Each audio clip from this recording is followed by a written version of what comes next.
တရားကုံတော်6ပါးပါဠိအနက်မြန်မာပြန်အဓိပ္ပာယ်ဒွါခတောဘဂဝါဓမ္မောတဏိတိကောအဂါလိကောဧပတိကောဩပါနိကောပင်စရံဝိရိတဘောဝိညုဟိ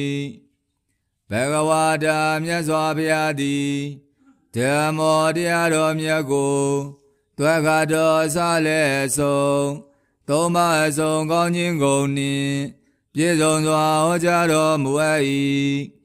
ဓမ္မောတရားတော်မြတ်သည်တန်ဋိဋ္ဌိကောကျင့်ဆောင်သူတို့အားယခုဘဝပစ္စက၌ပင်ဒိဋ္ဌာကိုတွင်တွေ့မြင်ခံစားရသောဂုဏ်ကျေးဇူးအထုနိလိပြည့်စုံတော်မူပေ၏အာဂါလိကောကာလမယေခြင်းသည်နေပင်တွေ့မြင်ယုံကြည်ရသောကောင်းကျိုးချမ်းသာနိလိပြည့်စုံတော်မူပေ၏ဧဟိပတိကောလာရောက်ရှုမြင်ကျေးဇူးတင်မြဲဖြစ်၍လာပါရှုပါကျင့်ကြံပါဟုမပါပေါင်းခေါ်ဆောင်သွတ်သွင်းတိုက်တွန်းခြင်းကထိုက်တန်စွာသောဂုဏ်တုဝိသေသနိလိပြည့်စုံတော်မူပေ၏ဩပါနိကောမိမိကာယဣဇဒတွင်ရာရှိပေါရောက်ကိုယ်တွေမြောက်အောင်ကဲ့၍ဆောင်ထိုက်သောဂုဏ်တုဝိသေသနိလိပြည့်စုံတော်မူပေ၏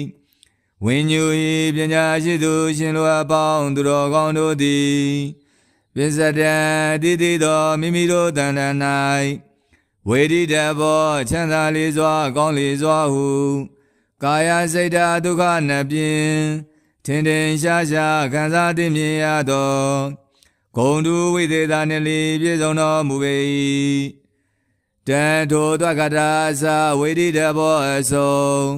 ဘဝချုံမြဘုံရှိန်ကြီးမှာဂုဏ်6ပါးနှင့်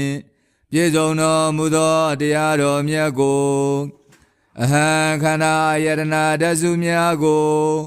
ကာယသမုတ်ကျွန်ုပ်သည်